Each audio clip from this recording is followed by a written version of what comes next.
Salut tout le monde, très urgent. Voici les plus bonnes nouvelles de l'année.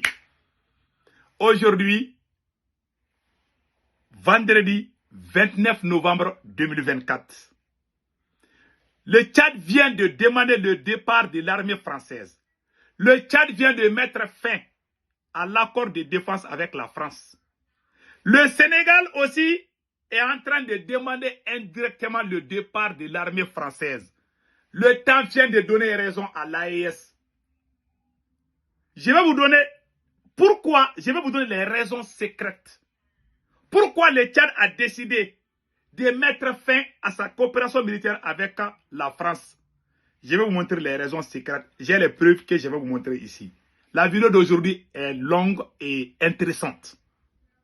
La troisième bonne nouvelle aujourd'hui, le Niger vient de recevoir les nouveaux équipements militaires venus de la Russie. Franchement, les nouvelles d'aujourd'hui sont impeccables. Mes frères et sœurs, partageons la vidéo. Je vais lire d'abord le communiqué le communiqué du gouvernement tchadien et après, pourquoi le Tchad a décidé de mettre fin. J'ai les raisons secrètes que je vais vous montrer tout de suite. La vidéo d'aujourd'hui est très intéressante. Voilà. Le gouvernement de la République du Tchad informe l'opinion nationale et internationale de sa décision de mettre fin à l'accord de coopération en matière de défense signé avec la République française, révisé date du 5 septembre 2019, visant à renforcer la coopération en matière de sécurité et de défense entre les deux nations. Cette décision prise après une longue analyse, approfondie, marque un tournant historique. En effet, après 66 ans de proclamation de la République du Tchad, il est temps pour le Tchad d'affirmer sa souveraineté pleine et entière et de redéfinir ses partenariats stratégiques selon les priorités nationales. Le Tchad, conformément aux dispositions de l'accord, s'engage à respecter les modalités prévues pour sa résiliation, y compris le délai de préavis, et à collaborer avec les autorités françaises afin d'assurer une transition harmonieuse. Ça veut dire ce que ça veut dire. Le gouvernement tient à souligner que cette décision ne remet en aucun cas en question les relations historiques et les liens d'amitié entre les deux nations. Le Tchad reste déterminé à entretenir des relations constructives avec la France dans d'autres domaines d'intérêt commun au peuple. Voilà. Bénéficiant aux deux peuples. Le gouvernement de la République du Tchad exprime sa gratitude à la République française pour la coopération menée dans le cadre de cet accord et reste ouvert à un dialogue constructif pour explorer de nouvelles formes de partenariat. Le ministère d'État, ministère des Affaires étrangères, de l'intégration africaine, des Tchadiens de l'étranger et de la coopération internationale, porte-parole du gouvernement, Abderrahmane Koulamala. Voilà, Abderrahmane Koulamala. Donc, en grosso modo, le Tchad vient de mettre fin à l'accord militaire entre les deux pays. Pourquoi le Tchad a pris une telle décision? Mes frères et sœurs, nous saluons l'engagement et le courage du général Tchani. C'est le Niger qui a montré des preuves que c'est la France qui a travaillait en cachette avec les terroristes Boko Haram pour massacrer les soldats tchadiens. Voilà la preuve que je vais vous montrer tout de suite. Attendons, j'ai la preuve ici, là. Attendez une minute, là. J'ai la vidéo que je vais vous montrer tout de suite. Voilà. Écoutons la vidéo. 13 novembre 2024. Nous appelons par ailleurs nos frères tchadiens à plus de vigilance car au moment où les chefs militaires français versent des larmes de crocodile à leur côté, une équipe des forces spéciales françaises est en discussion avec une délégation du groupe terroriste Boko Haram sur une île du lac Tchad en territoire d'un pays de la force multinationale mixte. N'est jamais tourné le dos à une hyène. Le 13 novembre 2024, un navire français du nom de Fa Dixmude a quitté le Cameroun pour le Bénin dans le cadre d'un exercice militaire. Les réelles missions de ce navire seraient de fournir du matériel au Boko Haram clan Bakura. Vous avez entendu? Donc, c'est le Niger. Cette vidéo-là, je pense que beaucoup de gens ont vu. Mais moi, j'ai bien suivi. C'est-à-dire, chronologiquement, j'ai tout accumulé. Quand j'ai entendu, quand j'ai vu cette vidéo, je savais que le Tchad allait réagir. Si le Tchad n'avait pas réagi, j'allais dire que le président tchadien n'est pas là pour le peuple tchadien. Mais aujourd'hui, je félicite le président tchadien parce qu'il aime son peuple. Tu ne peux pas garder un partenaire qui tue ton armée.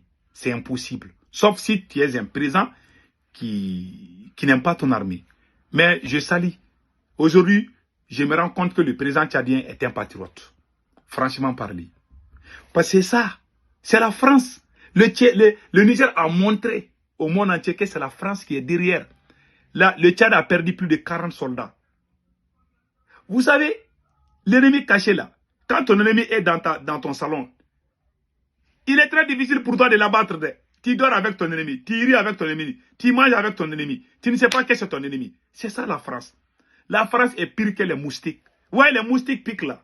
La France pique pire que les moustiques. Donc maintenant, après ça, après cette preuve, il y a un gouverneur tchadien qui est allé au Niger. Qu'est-ce qui s'est passé lors de ce voyage? Écoutons vous-même. Vous allez comprendre qu'il y a des choses qui se préparaient déjà. Ça s'est passé le 26 novembre. Il y a 2 jours de cela. C'était le mardi. Écoutons.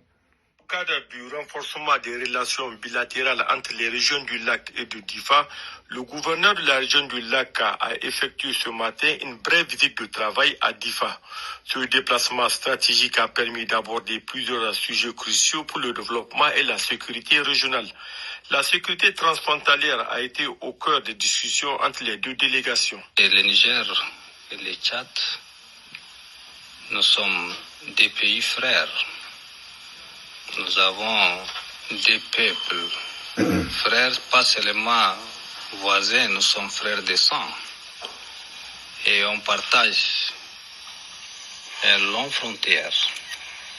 Donc je suis venu pour voir mon collègue gouverneur de la région de Difa, qu'on va coordonner ensemble pour mettre tous ces bandits-là hors de nos frontières. Vous avez entendu? On va mettre tous ces bandits-là hors de nos frontières. Même en voyant, c'est-à-dire que quand on fait le langage, et regardez son visage, ce gouverneur-là. Voilà. Ça, c'est un général de l'armée tchadienne qui a effectué une visite au Niger le mardi 26 novembre 2024. Il y a 2 jours seulement. Et puis le Tchad a pris la décision de mettre fin à aux accords de défense avec la France. Parce que le Niger a les preuves. Je salue le service de renseignement du Niger. Vous voyez comment ils ont coordonné ensemble. Lui, il a quitté le Niger. Il n'y a même pas 2 jours, ils ont mis fin. Quand il est parti, on les a montré les preuves. C'est la France qui est derrière ces terroristes. Le Mali a dit ça. Abdoulaye Diop a dit que le Mali a des preuves que ce sont ces gens-là qui sont derrière eux. Donc, ça veut dire ce que ça veut dire. Que Dieu bénisse le Tchad. Que Dieu bénisse l'AES aussi. Donc voilà des preuves. Donc allons-y maintenant du côté de l'armement. La Russie vient de livrer beaucoup d'armes. Ça c'est une excellente nouvelle aussi. La Russie vient de livrer beaucoup d'armes au Niger. Donc Russie, renforcement des capacités militaires avec l'arrivée des nouveaux équipements russes. Ah, maintenant je vous laisse dire moi. Le Niger, à travers le ministère de la Défense nationale, vient de recevoir un important lot de matériel militaire en provenance de la Russie. Le matériel est arrivé à bord de l'avion russe Antonov 124 et a été réceptionné par le chef bureau logistique de l'état-major des armées en présence de plusieurs responsables militaires. Cette acquisition, la énième du genre en provenance de la Russie, démontre si besoin l'intensité et la fiabilité de la coopération entre le Niger et la Russie depuis l'avènement du Conseil national pour la sauvegarde de la patrie CNSP. Cet important matériel vient renforcer l'instrument de défense de la République du Niger pour la consolidation de la souveraineté. À travers les multiples acquisitions, les autorités militaires, sous les directives du président du CNSP, chef de l'État, chef suprême des armées, le général de brigade Abdourahmane Tchani, démontrent tout leur engagement et leur détermination à mettre à la disposition des hommes de terrain tous les moyens matériels pour réussir leur mission. Il s'agit globalement de lutter au-delà, mettre fin au terrorisme au Niger. La finalité est de voir un Niger de paix, prospère et émergent dans les années à venir. Bravo, bravo, bravo, bravo, bravo. Vraiment, on est très fiers d'entendre ça. Donc maintenant, allons-y au Sénégal rapidement. Au Sénégal, Bassirou Diomaye Faye a tapé fort. Je vous ai dit que c'est fini pour la France. Le Sénégal vient de taper très fort. Le président sénégalais veut le départ de l'armée française. Il a dit ça de façon officieuse, mais pas de façon officielle. Nous vous laissons écouter ce que le président sénégalais a dit et nous allons décortiquer tout de suite. Voilà le message du président sénégalais, Bassirou Diomaye Faye. Écoutons-le. En tant que Français, vous envisagez de nous voir dans votre pays avec des chars ou avec des véhicules militaires, des militaires sénégalais avec les tenues sénégalaises, comme ça parce que sur le plan historique, la France a esclavagisé, a colonisé et est restée. Évidemment, je pense que quand vous inversez un peu les rôles, vous concevrez très mal qu'une autre armée, la Chine, la Russie, le Sénégal ou n'importe quel autre pays puisse avoir une base militaire en France. Donc les soldats français doivent partir. Il n'y a pas encore de délai de rigueur par rapport à ça. Et si ça doit être fait, sera dit aux autorités françaises qui en auront la primeur et suivant les calendriers établis. Donc vous avez vu? Voilà. En tant que Français, vous envisagez de nous voir. Voilà. Donc, Bassirou Diomaye Faye, il a tapé fort. Cela veut dire que le Sénégal ne veut plus la présence de l'armée française. Moi, je vous avais dit depuis le début, patientons-nous. Les deux pays-là, le Sénégal, je vous ai dit, le Sénégal va chasser la France, l'armée française, ça j'en suis sûr et certain. Vous savez, souvent je ne suis pas d'accord avec le président sénégalais, mais je pense qu'il n'est pas vraiment l'ennemi de l'AES. Souvent il fait des erreurs, je suis d'accord. Mais moi j'ai beaucoup de respect pour ces deux jeunes. Et je sais que tôt ou tard, ces deux jeunes-là, Ousmane Sonko et puis Bassirou Diomaye Faye, ils ne seront pas comme ces vieux crocodiles-là. Ces vieux caïmans qui viennent vendre l'Afrique aux Blancs, là. Ils ne vont pas faire. Ils peuvent ne pas être comme nous qui sommes dans l'AES, mais je ne pense pas que ce monsieur va faire des choses très graves. Je ne pense pas. Ils ont eu l'Assemblée nationale. Il leur manquait l'Assemblée nationale. Ils ont eu l'Assemblée nationale. Maintenant, ils ont la conscience tranquille. La balle est dans leur camp maintenant. Et j'en suis sûr et certain que Ousmane Sonko et Bassirou Diomaye Faye, ils vont chasser ces Français. Vous verrez. Ça, je vous dis, hein, ils vont les chasser. Ils vont les chasser, ça c'est sûr et certain. Comme le Tchad l'a fait. Donc, vous voyez comment la France est détestée. Nous les peuples de l'AES, vous nous avez traités des populistes, des propagandistes. Les apatrides qui nous insultaient là, où êtes-vous aujourd'hui? Le temps, chaque jour qui passe, le temps donne raison à l'AES. Chaque jour qui passe, le temps donne raison à l'AES. Je vous jure, je salue les 3 présidents de l'AES. Franchement parlé. Je salue le président nigérien, le général Tiani, le président burkinabé, le capitaine patriote, fils de Thomas Sankara, et le président Assimi Goïta du Mali. Je vous salue tous. C'est grâce à vous 3 que toute l'Afrique commence à se réveiller. Mais avant ces 3 présidents, si je dois remercier quelqu'un, je dois commencer par le mouvement Yerewoulou Debout Rempart du Mali, dont je suis l'un des membres fondateurs. Même si je ne suis plus dans les mouvements, je suis très, j'ai de bonnes relations avec ce mouvement. Franchement parler, c'est le mouvement Yerewoulou et le mouvement M5 RFP. Ces 2 grands mouvements du Mali. Ce sont ces 2 grands mouvements du Mali qui ont fait que vraiment le Mali est sur cette base. Personne ne peut contester cela. On doit vraiment les remercier pour ce travail. Donc, nous, les panafricains, ne nous décourageons pas. J'avais dit à tous les panafricains de ne pas s'acharner contre le président tchadien. Je vous avais dit non, il y a à peu près quelques semaines, le président tchadien sortait pour dire que il n'y a personne qui vient m'aider. J'ai dit, écoutez là, lui là, il va chasser la France. Je savais que le président tchadien allait chasser la France. C'est pour ça que moi, je ne me suis pas prouvé. Vous avez vu le président sénégalais aussi, ce qu'il est en train de dire. Donc ces pays-là, je ne comprends... Bon, je ne peux pas trop parler sur le cas de la Guinée, parce que franchement, je ne maîtrise pas la cité. Mais le Sénégal, là, même le Togo que vous voyez là, le Togo va un jour, tôt ou tard, le Togo est ami avec nous. Donc, tous ces pays-là, c'est des pays amis. Même s'ils sont dans la CEDEAO, ils sont avec nous. Hein. Donc, faisons beaucoup attention.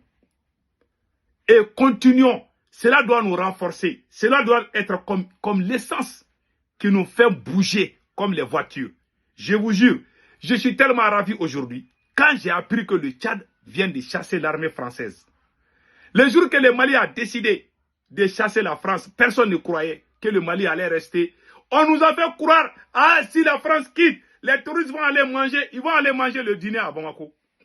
Nous, on a, depuis 2013, moi j'étais en train de dire ça. Ils nous ont traités de fous. Ils nous ont insultés à Bamako et partout. Et le temps vient de nous donner raison. On a dit que la France peut être quittée et puis la vie continue. C'est une guerre psychologique. On nous a mis dans la tête, sans la France, on n'est rien. Vous voyez, le Mali a chassé la France, les Maliens respirent. Le soleil s'élève de l'ouest et puis se couche de l'autre côté. Donc, ouais, donc ça dit que c'est la même chose. Rien n'a changé. Les gens mangent du matin, les gens mangent 3 fois par jour. Voilà. Bon, même si ce n'est pas tout le monde. Et rien. Le départ de l'armée française là, ça n'a pas empêché le vent de souffler, ça n'a pas empêché la pluie de pleuvoir, ça n'a pas empêché le Malien de respirer. Nous respirons, nous dormons bien et nous sommes en bonne santé. Donc la France, le Mali ne dépend pas de la France. Ça, c'est un bel exemple que je viens de donner. Donc, vraiment, nous disons chapeau au peuple. Nous encourageons tous les pays de chasser l'armée française. Les Ivoiriens, on vous attend. Il faut chasser l'armée française. Tant qu'ils sont chez vous, là, les terroristes, là, ils vont venir. Ça, c'est clair. Ah, vous avez vu, les Sénégal dit qu'ils vont chasser, là. Si on ne fait pas attention, ils vont organiser des attaques terroristes au Sénégal. Je vous jure. La France, là, si tu veux la chasser. Si le Sénégal ne décide pas vite faire là pour chasser la France, ils vont déstabiliser le Sénégal. Je jure. Vous avez vu, ils ont écrit un livre pour parler des Casamance, non? Il faut les chasser vite. Il faut chasser l'armée française au Sénégal là-bas. S'ils restent là, ils vont créer les terroristes. Ils vont créer la déstabilisation au Sénégal. Ouais, le Sénégal est stable et tout se passe bien au Sénégal. Mais si jamais vous êtes en train d'aller comme ça là, il faut aller droit au but. Le président sénégalais, je vous aime beaucoup. Si vous voulez vous débarrasser de l'armée française, il faut le faire dès maintenant. Mais si vous allez du coq au l'âne, ils vont créer des problèmes là-bas et ils vont vous montrer que sans la France, vous ne pouvez rien régler de ces problèmes-là. C'est des pompiers pyromanes. Ils allument le feu, ils l'activent et après, ils viennent jouer aux pompiers. On a tout compris. Oh oh! Mes frères et sœurs sénégalais, il faut vite chasser la France. Si vous restez les bras courageux là. La France vous soupçonne. La France sait que le Sénégal veut la chasser. Si vous ne faites pas vite, je vous jure, ils vont créer les chaos au Sénégal. Vous allez entendre qu'il y a les groupes terroristes qui ont pris un village au Sénégal. Wallah, ils vont le faire. En tout cas, moi, je vous ai averti. Si vous voulez le faire, il faut faire maintenant. Si vous tournez comme ça, là, ils vont créer les problèmes. Ils vont créer tellement de problèmes que vous-même, vous allez... Parce que le Sénégal n'est pas habitué à ça. Le Mali est habitué, le Burkina est habitué, le Niger est habitué. Donc, cher peuple sénégalais, c'est un conseil. Si vous ne voulez pas l'armée française, alors il faut demander à la France de plier les bagages. Si vous restez comme ça avec la chanson, aujourd'hui, la France va partir, demain on est partenaire, ils vont vous déstabiliser là-bas. C'est un conseil entre frères. En bon entendeur, salut, que Dieu bénisse l'AES, que Dieu bénisse le Sénégal, que Dieu bénisse le Tchad. Je suis content aujourd'hui. C'est le plus beau jour vraiment aujourd'hui, c'est le plus beau jour. Passez excellent week-end. Ciao, ciao.